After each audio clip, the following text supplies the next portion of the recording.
क्या इस बार दीपावली पर पेंशनर्स को मिलेगा सरकार का तोहफा? क्या सच में ईपीएस पेंशन योजना की न्यूनतम पेंशन 1000 से बढ़ने वाली है? दोस्तों, अक्टूबर का महीना शुरू होते ही पूरे देश के करोड़ों पेंशन भोगियों की निगाहें टिक गई हैं ईपीएफओ की केंद्रीय न्यासी बोर्ड की बैठक पर। 1000 रुपए की पेंशन में एक बुजुर्ग कैसे करेगा गुजारा? यह सवाल आज हर किसी पेंशनर्स के मन में है। लेकिन अब उम्मीदों की किरण दिख रही हैं कि शायद इस दीपावली पेंशन भोगियों के जीवन में थोड़ी रौनक एक बार फिर से लौट आए। तो आइए जानते हैं कि अक्टूबर 2025 की इस बड़ी बैठक से क्या निकल कर के सामने अपडेट आ रही है। क्या वाकई में पेंशन धारकों की पेंशन की बढ़ोतरी का सपना हकीकत में बनेगा? क्या उनको पेंशन 7500 प्लस डीए मेडिकल की सुविधाएं मिलेगी? साथ ही क्या नए अपडेट और नए यहाँ पर लाभ मिलेंगे? आइए जानते हैं इस बैठक से जुड़ी लेटेस्ट अपडेट को कि वाकई अभी पेंशन के प्रस्ताव और अक्टूबर की बैठक है जो कि होने वाली है ईपीएफओ न्यासी बोर्ड की 10 और 11 अक्टूबर को, उससे जुड़ी कुछ महत्वपूर्ण अपडेट मिली है। आइए विस्तार से जानते हैं। 10 और 11 अक्टूबर को कर्मचारी भविष्य निधि संगठन ईपीएफओ की केंद्रीय न्यासी बोर्ड यानी कि सीबीटी की बैठक बेंगलुरु में होने जा रही है। इस बैठक की अध्यक्षता खुद श्रम एवं रोजगार मंत्री मनसुख मंडाविया करेंगे।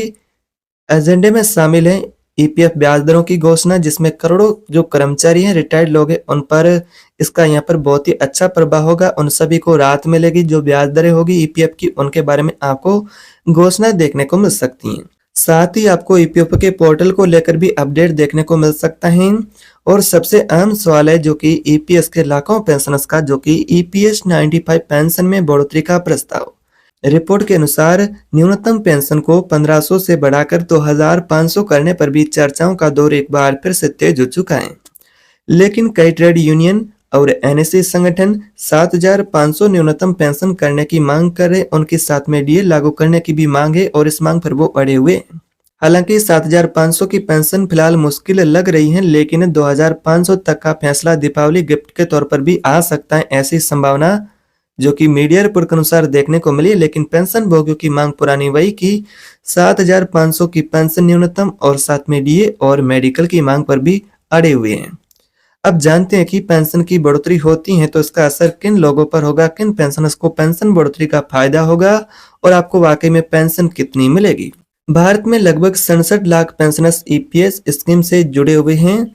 इनमें से ज्यादातर लोग 1000-2000 रुपए तक पेंशन पर ही निर्भर हैं, यानी कि उनको पेंशन 1000 से 2000 तक ही सीमित मिलती है। सोचिए, 1000 की पेंशन आज की तारीख में सिर्फ एक बुजुर्ग की दवा का खर्च भी पूरा नहीं कर पाती है।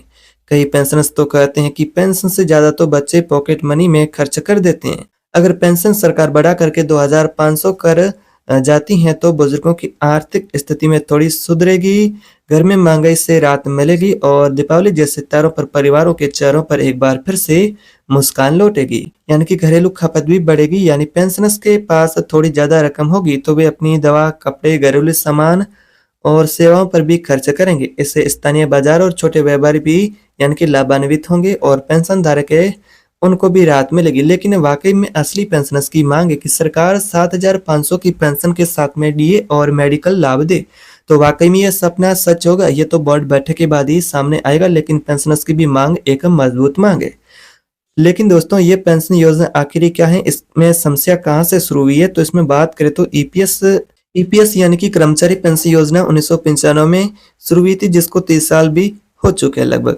ये एक सोशल सिक्योरिटी स्कीम है जिसमें नियोक्ता कर्मचारी की वेतन का 8.33% का योगदान करता है। केंद्र सरकार भी इसमें 1.16% का योगदान देती है। 15,000 रुपए की बेसिक सैलरी के अब तक इसी फंड से पेंशन दी जाती है। लेकिन समय के साथ इसमें समस्या है कि जो वर्तमान में महंगाई का यहाँ पर दर है, उसके अनुसार देखा जाए तो पेंशन बहुत ही कम है। तो यहाँ पर वर्तमान में 2014 में यहाँ पर संशोधन हुआ था, तब से 1000 रुपए की पेंशन आपके लिए तय की गई है।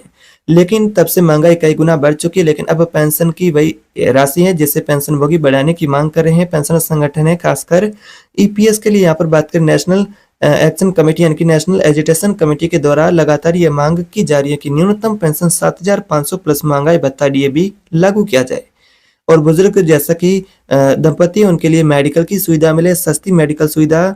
ईपीएफओ को एक केंद्रीकृत पेंशन भुगतान प्रणाली पर भी लाया जाए ताकि भुगतान समय पर हो, पारदर्शी तरीके से हो, जिसका भी आपको 1 जनवरी 2025 से फायदा मिल रहा है। जुलाई 2025 में श्रम राज्य मंत्री शोभा करंदलाजे ने संसद में बताया कि सरकार ईपीएस पेंशनर्स को बजटीय सहायता से न्यूनतम पेंशन देती है, लेकिन उन्होंने ये भी कहा है कि सरकार वो पेंशन बढ़ाने पर विचार कर रही है। तो यह सवाल आखिरी है कि क्या इस दीपावली से पेंशनर्स को खुशखबरी मिलेगी? दीपावली पर क्या इस दीपावली पेंशनर्स को वाकई में खुशखबरी मिलेगी? तो दोस्तों, अक्टूबर की यह बैठक पेंशनर्स के लिए एक ऐतिहासिक साबित हो सकती है अगर न्यूनतम पेंशन बढ़ती है, जिसमें पेंशनर्स की असली मांग है 7,500 की पेंशन। अगर 2,500 तक भी पेंशन बढ़ती है तो भी राहत होगी, लेकिन पेंशन भोगियों की फिलहाल असली मांग 7,500 प्लस डीए की है। तो ये दिवाली सच्ची मायनों में यहाँ पर पेंशनर्स के लिए एक रोशनी लेकर के आएगी। अगर 7,500 की पेंशन की मांग अभी अधूरी रह सकती है, लेकिन 2,500 रुपए की शुरुआत भी लाखों पेंशनर्स के लिए राहत होगी। लेकिन ये फैसला तभी होगा जब लागू की जाएगी। फिलहाल ये 7,500 और 2,500 की पेंशन का भी फैसला विचाराधीन है। अब इसको लेकर बैठक होने जा रही है। बैठक में यह साफ होगा कि वाकई में पेंशनर्स की पेंशन कितनी बढ़ेगी। आपके नजर में सरकार को न्यूनतम पेंशन कितनी करनी चाहिए, 2,500 या फिर 7,500?